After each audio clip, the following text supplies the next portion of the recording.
The Glass Castle is a memoir about my childhood. It's about my family and these incredibly complicated parents who I had that, from a distance at least, looked like impoverished, homeless people. Some people would call them a little bit crazy, but there was so much more than that.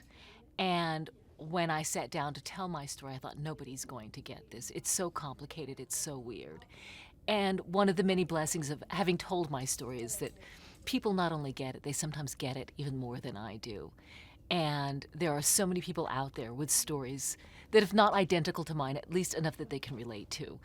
And they will come to me and say, you know, the details of our lives are very different, but you and I have a lot in common. I called the book The Glass Castle because when times got really tough, Dad would pull out the blueprints of the Glass Castle and would work on them. And he never did build us a big fancy house, but I've come to realize that in working on those plans and thinking and planning and dreaming, that he gave me something much more valuable than a fancy house. And that was a hope and a dream for the future, and a belief that I deserved something better than what I had at that moment. And I've come to believe that if a parent gives you that, then you're lucky. I've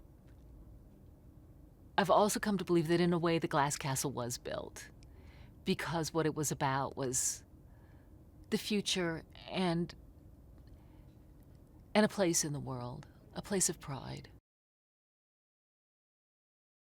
I'm over the moon about this casting. It's just, to say it's perfect would be an understatement, because I don't think a lot of people would get the character the way she does. And I've had a number of conversations and emails with her, and everything that she says is so smart and so real, and she's fearless about getting at the heart of the character, no matter how dark, no matter how weird. Let me understand it. Let me go down and do some deep sea diving and get these secrets and embrace them. It's quite spectacular.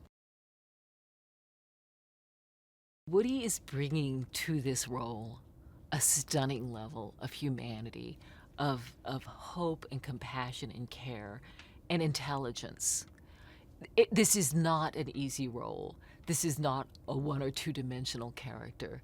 It's somebody who's so conflicted, who's an extreme of good and bad, of light and dark, of being helpful and being destructive, of caring desperately and loving desperately, but then also destroying. How on earth do you capture that? And he's done it. He's done it. Naomi Watts, God bless her, I love that woman.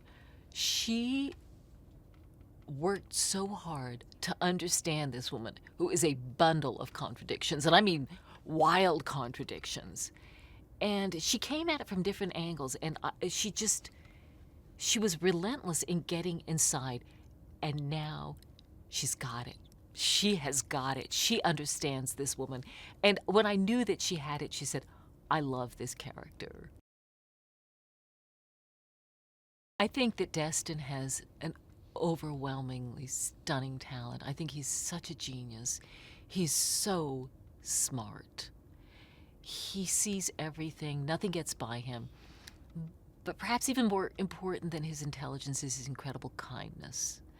He's one of the most empathetic, sensitive people I've ever met, and he picks up on everything. He's a stunning storyteller in that he's interested in family. He's interested in pain and love and beauty and hurt, and he understands that all of these can exist in the same character, in the same situation. He brings this beautifully nuanced story that gives you an emotional whiplash. Just one minute you think you know what's going on, and all of a sudden another emotion comes and takes over.